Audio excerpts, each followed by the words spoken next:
Hello बच्चों, आइए प्रश्न को देखते हैं। स्तंभ 1 स्तंभ 2 के साथ मिलान कीजिए तथा नीचे दिए गए कूट से सही विकल्प चुनिए। स्तंभ 1 ए डिक्टियोसोम, बी माइटोकॉन्ड्रिया, सी रिक्तिकाएं, डी ग्रैना। स्तंभ 2 संचयन का संश्लेषण, परिवहन, स्त्रावण, श्वसन। विकल्प ए का चौथा, बी का पांचवा, सी का पहला, डी का दूसरा। विकल्प बी ए का पहला, बी का दूसरा, सी का चौथा, डी का तीसरा। विकल्प सी ए का चौथा, बी का पहला, सी का दूसरा, डी का तीसरा। विकल्प डी ए का पहला, बी का दूसरा, सी का तीसरा, डी का चौथा। आइए इस प्रश्न की मुख्य अवधारणा देखते हैं। इस प्रश्न की मुख्य अवधारणा है कोशिकांग और उनके कार्य। आइए इस प्रश्न का उत्तर देखते हैं। सबसे पहले डिक्टियोसोम। यह गोल्जी उपकरण द्वारा बने छोटे छोटे लघु कोश होते हैं।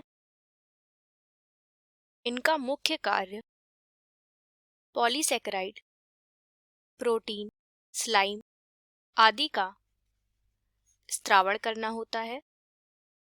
दूसरा माइटोकॉन्ड्रिया। माइटोकॉन्ड्रिया को कोशिका का पावर हाउस कहते हैं। यहाँ कोशिकीय श्वसन होता है और एटीपी बनता है।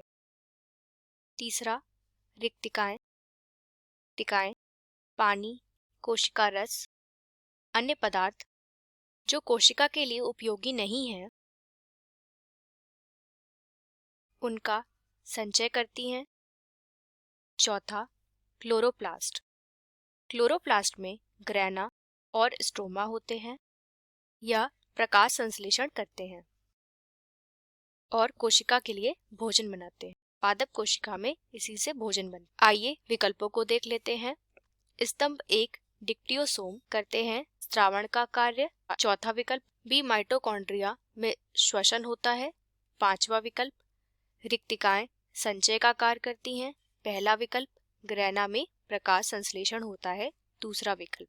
आइए सही विकल्प देख लेते हैं। विकल्प ए का चौथा, बी का पांचवा, सी का पहला, डी का दूसरा।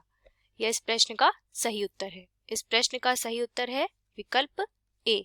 आशा करते हैं आपको यह प्रश्न समझ आया होगा। धन्यवाद।